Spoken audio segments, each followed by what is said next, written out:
Hi, it's Bedhead James again. Paladin Jim. Bedhead. Yeah, it's late again and I've had my sleep and I'm wide awake and I am ready to do my thing. See, I sleep odd hours because I have lots of free time on my hands because I'm free agent and I am basically waiting for people to call me so I can help them with their OCD. And I'm just going to get down to the bare basics of what OCD is all about. Now, OCD basically is intruding compulsive obsessive thoughts. Okay, it's compulsive obsessive thinking. Now, I hate to go back into memory land the way it was for me, because man, I was suffering very badly. I was doing a ritual for hours on end, just one ritual for hours on end, to get a 3-second break in between. I was always busy doing a ritual, and I was sick as a dog. Now, this is how OCD works, okay? Now, OCD is a chemical imbalance of serotonin. I think you've heard that before, and I'll tell you it again. It's a chemical imbalance of serotonin, and sometimes it's suspected that dopamine plays a role in it because of the pseudo hallucinations that you get, which is the songs in your head. Those are images, intruding images, and you might even get the occasional brain echo, like you might hear something and it repeats itself in the back of your head, like as if you're hearing it over and over again. It's like a memory. I call it a brain echo. Now, this is OCD for you. It's highly disturbing and it's anxiety ridden, and you don't have to go through that. That's for sure. Not with me.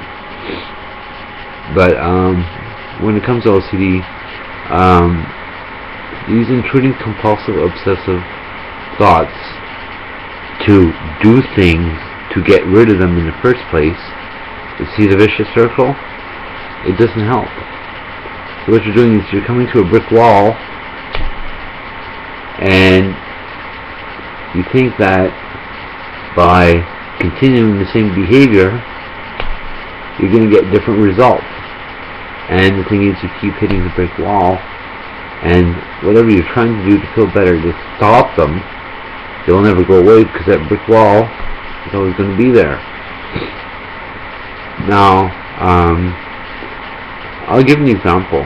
Okay, when I was just a lad at 10 years old, I was given the key to the house to be able to get in after school with nobody home, with just me.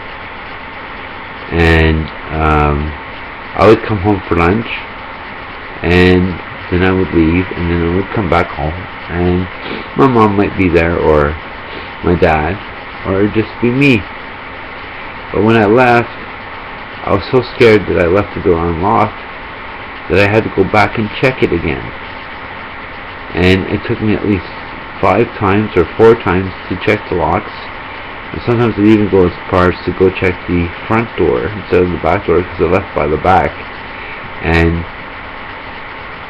I'm always checking the locks to see if they were actually locked. And this drove me a wreck, and it caused me to be late for school, and I got in a lot of trouble because of that. Nobody understood me, and I was picked on a lot. Picked on by the worst crowd you ever want to meet, because they didn't understand me, and yet I was more mature than they were, because I could see how disbehaving they were, and lack of self-control they had. And here I was, a person with a lot of self-control, and trust me, obsessive-compulsive disorder sufferers have a lot of self-control, and here they can't understand why the children are acting out of this really behavior. After the teacher told them, behave while I'm gone. Well, I'd behave, but the rest of the students would start acting out. And some of them I thought were completely nuts, because they're acting that way. And it turns out they probably had attention deficit hyper disorder or something like that. Now, comes a term where I think everybody's mentally ill at some point or other in their life. and I think everybody is a slight mentally ill person to some extent. It goes by a bell curve, okay, and at the higher end of the bell curve and the lower end of the bell curve, okay, in between that bell curve, like, if I can do it, okay, in between that bell curve is where it's supposed to be normal people, and on either ends of the extremities are supposed to be the mentally ill. Now, that doesn't mean to say you're not still on the bell curve. And that means that you're most likely mentally ill to some extent. Even if in the slightest, you're still mentally ill. And you're excusable, is basically what you're saying. But the ones that are extreme, their lives are ruined. Compulsive obsessive thinking and the rituals thereof are just, they're ego dystonic. In other words, they're alien to the you. Okay, Sigmund Freud calls, it's not the ego, the id, and the superego. Okay, it's the me, the over me, and the it. Okay? Now the me, it's foreign to the me. Okay? That's what OCD is. It's very foreign to the you. And you think it's part of you, but it's like trying to walk with a third leg. Now, for some reason, you think you're supposed to have that third leg, but that third leg gets in the road, and it's not supposed to be there, and it causes all kinds of problems and anxieties and stuff. And that's what it means by alien to the ego. You have a third thought, a third part of your brain that's shooting these thoughts to you that are not supposed to be there. And you're driving you a nervous wreck.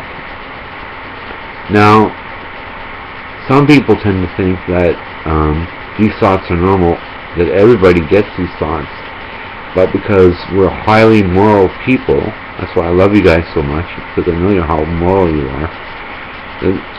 Being highly moral people, you get these kinds of intruding thoughts that are scary and cause anxiety. But we're highly moral people, so we try to purge them. Okay, we try to fight them because we can't believe we actually thought them. So we come into conflict with them, and that's where the obsessing starts happening, and we can't help them, and we frustrate over them, and we live our lives around them.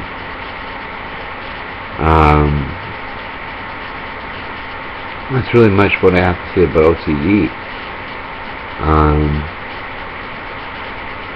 I can give you another example of what I used to do. Was I used to flick the light switch off and on over and over again 16 times.